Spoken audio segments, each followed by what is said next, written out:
Hey guys, today is the last day of the spring break readathon, and I thought that while I am doing my update for today, I would also do my wrap-up. So this is basically a wrap-up of all of what I've done and accomplished for this week. You won't be able to see a lot of the physical copies of the books because most of the books I read were library books, so I returned them on Friday when I went to collect more books that I wanted to read. Let's just begin with Monday, day 1, where I read 2 books and a total of 643 pages.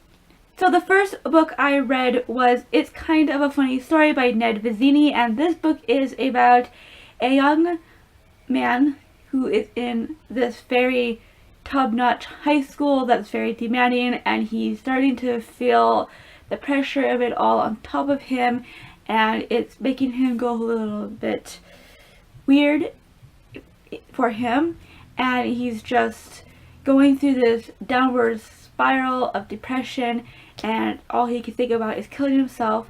And one day he ends up checking himself into a psych ward. I really liked Ned Vizzini's writing. It's very well constructed and beautiful in a lot of ways with his descriptives and such, but I did feel that it was simplistic. Of course, this is YA, but I felt that he could have put a little bit more into the writing in that sense, but also that simplistic, almost childlike, I guess, just writing was what added to this story and made it even that much more interesting, because this guy trying to act like an adult, yet he's still very much a child in so many ways. I really appreciated that, yet at the same time not, because I feel that YA writing isn't as mature as it could be and should be in some ways. I felt that this topic could have been handled in his writing, I guess, and could have been described more in a, I don't know how to say it, but I just didn't feel that depth that I was expecting from this story. Although I did appreciate the lessons that Vizzini was portraying with how depression can affect someone and getting help when you feel that pressure and that depression coming on you. The story is enjoyable and good, and I really liked Craig, and it was funny at times, which I really appreciated to bring levity to a very harsh subject that not a lot of people like to talk about. But I felt at times that the story could have had more depth, and a lot of that had to do with, I felt, was the romance. I just felt that was so unnecessary, and even though I felt that he did good in not putting a lot of focus on it, at the same time he put a little bit too much focus on it, especially with the way it ended with him saying, oh, I'm gonna go see her and all this stuff. I'm just like, you just only known each other for basically a day. You didn't even see each other half the time, and 5 days doesn't mean anything.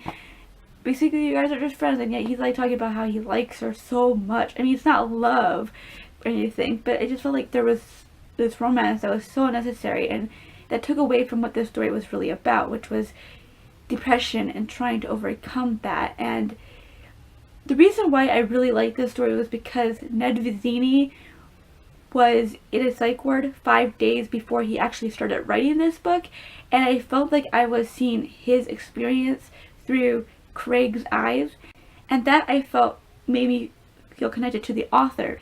So on Goodreads I gave it 4 stars, but my honest rating is 3.5 stars. The second book I read on the first day is The Perks of Being a Wallflower. I read this while waiting for my mom at the doctor's office, and I found myself not really going for this book at all. This was a reread, and I was thinking I was going to like it the second time because I remember liking it pretty well the first time, but I did not. I found Craig really annoying and unrelatable. I thought that I would relate to him more because the fact that he's a wallflower, and I've always tended to be a wallflower too, and the way it was written with the letters was kind of off-putting for me this time around. The format was just not my thing. This book overall not my book. I gave it 1 star because I just didn't like it at all. On the second day, which was Tuesday, I read 1 book with a total of 839 pages, and the book that I read that day was The 5 People You Meet in Heaven by Mitch Albom. And this book is about a man named Eddie who dies and ends up in heaven. And in this heaven, he's going to meet 5 people who are going to help him answer all of his questions, basically. This book is told in a beautiful, descriptive manner, and I really liked it because it helped you flow from one person to the next, to one lesson to the next, and it just was very smooth and yet very beautiful. I really enjoyed the dream-like atmosphere that was throughout the book, and the imagery that was created through Albom's writing, which I just really liked his writing a whole lot. Eddie himself was endearing and a realistic character, and I could empathize with him and relate to him. It was just really great to meet Eddie. Another thing about this book is that when I first saw it many years ago, I thought it was a religious book. And if you were thinking the same thing, throw that out of your mind, because it's not about religion, it's not about what to believe kind of a thing. It's kind of an imagining of what the afterlife may possibly be. And I really enjoyed that because he used that to try to find answers to that question we all want to know. What's the meaning of my life? What was my purpose? What is my purpose? What is it? And I really like that because he basically was saying that we all have a purpose. We just have to seek it and know that it's there. For a 100 and some page book, I really felt that this book packed a punch and gave a lot to you as a person and as a reader, and just to kind of make you think of your own life and your future and how you're going to live. So I gave it 4 stars, and I would recommend it to anyone. On the third day, which was Wednesday, I started 1 book and ended up with the total of 1,206 pages for that day.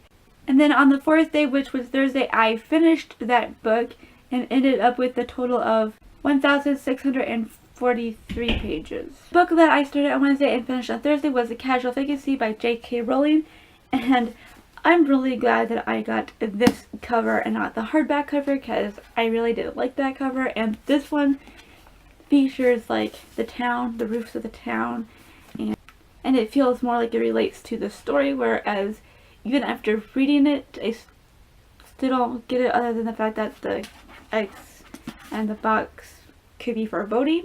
This book is about a town. It deals with a myriad of things, but it's all connected to one man who dies, and kind of makes the ball roll and things happen. And it's basically a character study of all these people in town who are affected by his death and are trying to deal with his death in their own way.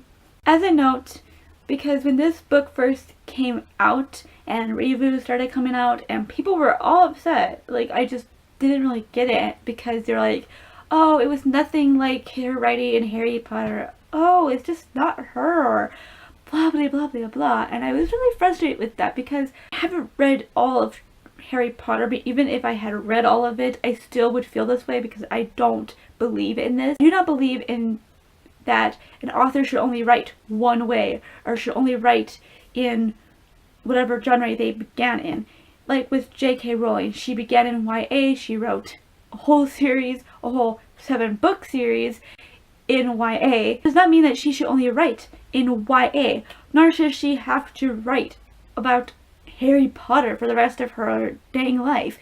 The fact that she was willing to do something different, to get away from everything that Harry Potter was, shows that she was willing to grow in her writing. It really kind of annoyed me that people were so willing to be so unfair and disrespectful to her, to be so upset because the writing wasn't like Harry Potter and there was no connection to Harry Potter, which that really frustrated me the most, because how would you expect her to, because why would you expect her to write something similar when she's been writing Harry Potter for over 7 years besides having to deal with the movies, which was still going a year after the 7th book came out. So, it really frustrates me because that's really not fair to her. She should be able to write anything she wants, and to hell to anybody else. And I, for one, loved this book. So as a caution to people who are more of a YA reader and doesn't typically read adult novels, I would say that be forewarned if you do plan to read this and you haven't yet, because this is a character-driven book and YA are very plot-driven. I have not seen a character-driven YA novel as of yet, which is kind of disappointing, I think. This story deals with a town, and you see the domino effect happening on this town as they try to deal with it, and you see the people trying to do the right thing, or they're trying to do things for their own greedy wants. You see neighbor fighting with neighbor, family fighting with family members, and the higher class fighting with the lower class, and it's really very interesting to see how J.K. Rowling sees the social construct and the way people act and react and affect one another through certain situations and all sorts of situations. She shows this battle between family members and neighbors and high and lower class through a wonderful descriptive writing and a depth and complex world that she created through this town, and I really loved that. I loved the detail. I loved getting to know all these characters, and it might be a little bit slow into getting to it. I just really loved this book. I loved the town. I'm not going to say I love the town, because really you could love the town because it's kind of the people, right? And not many of the people in this town are really likable, and it's kind of horrible, but at the same time, it's honest. I mean, people are honest. I just love this book because it was honest, it was beautifully written, the characters were very realistic, and you could see this being real, and yet you weren't liking the characters, yet you weren't supposed to like all the characters, yet you felt sorry for some of them even though you may not exactly like them, and it was just a very complex and very deep, and I just really appreciated that. If you had not known that J.K. Rowling wrote the Harry Potter books and you hadn't read that or anything, and this was your first book of J.K. Rowling's, you would have thought that she had been writing adult novels since she began her writing career, because this book was written so well. It was like she'd been writing adult novels for a very, very, very long time, and I'm just saying that J.K. Rowling is one amazing author, and I really love how much effort and love she puts into her work, because it really does show. I gave this book 5 stars. And on day 5, which was Friday, I read one book with a total of 1,739 pages, and the book that I read that day was All But My Life, a memoir by Gerda Weisman Klein. This book is about Gerda Weisman Klein, who, when World War II was beginning, was 15 years old, and how she went into labor camps and had to go through that long walk to the death camp before she was rescued. I really, really loved this book. I've always had issues with memoirs, autobiographies, biographies, because I always feel this textbook feel from it. You just aren't really brought into the story, but you could feel the emotion from this book, and the way she described things was so beautiful, yet at the same time so horribly sad to read.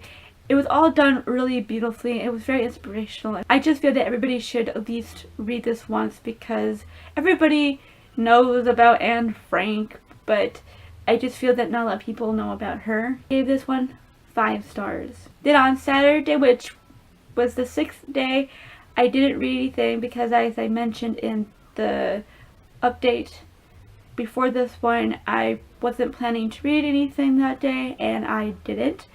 And then today I started one book, which made the total for this whole week a whopping 1,889 pages and a total of 5 books. So the book that I started today was The Count of Monte Cristo, written by Alexandre Dumas, and this is a reread. I absolutely loved it the first time and I'm absolutely loving it now. The amount of pages that I read today was 150, so that's the total.